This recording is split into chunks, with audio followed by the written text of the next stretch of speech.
Hi friends, మీకు ఈ video నచ్చితే ఈ వీడియోని లైక్ చేయండి, సబ్స్క్రైబ్ చేయండి. ధాత్రి కేదార్ ఇద్దరు కూడా మళ్ళీ వాళ్ళ అమ్మ కేసుని ఇన్వెస్టిగేట్ చేసుకుంటూ ఉంటారు. ధాత్రి అందుకు సంబంధించిందంతా కూడా ఒక చాట్లో తీసుకొని రాసుకుని ఉంటుంది. ఒక్క ఫైల్, ముగ్గురు ప్రాణాలు, ఇద్దరు మిస్సింగ్. అసలు ఆ రోజు ఏం జరిగి ఉంటుంది? ఆ రేకుపై బిల్వ నాగలిప్పులు ఏదో రాసి ఉంది. పెద్ద మామయ్యకి మా అమ్మ కాపాడాలనుకునే ఆ ఫైల్లో ఉన్న సాక్ష్యానికి మధ్య ఉన్న సంబంధం ఏంటి? అసలు ఈ డ్రైవర్ ఎవరు? ఆ రోజు పెద్ద మామయ్యని కారులో ఎక్కడికి తీసుకువెళ్ళాలనుకున్నారు? తర్వాత పెద్ద మామయ్యకి ఎలా యాక్సిడెంట్ అయ్యింది?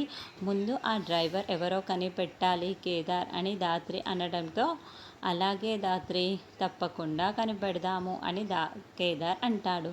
తర్వాత కేదార్, ధాత్రి, కౌశికి ముగ్గురు కూడా కారులో వెళ్తూ ఉంటే ఒక అతను స్కూటీలో కార్కి అడ్డుగా వస్తాడు. ఏయ్, చూసుకోనక్కర్లేదా అని కౌశికిని కారులో నుండి అరుస్తూ ఉంటుంది. అయితే ఒక్కసారిగా ఆ స్కూటీ మీద ఉన్న అతన్ని చూసి, హే డ్రైవర్ అబ్బులు అని షాకింగ్గా పిలుస్తూ ఉంటుంది. పక్కనే కూర్చొని ఉన్న ధాత్రి, వదిన ఏం మాట్లాడుతున్నారు? డ్రైవర్ అబ్బులా అంటే ఆ రోజు మీ నాన్నగారిని తీసుకువెళ్ళిన డ్రైవర్ ఇతనేనా అని ధాత్రి షాకింగ్గా అడుగుతూ ఉంటుంది. అవును జగదాత్రి, ఇతనేనని కౌశికి ఆ స్కూటీ మీద ఉన్న వ్యక్తిని చూపిస్తూ ఉంటుంది.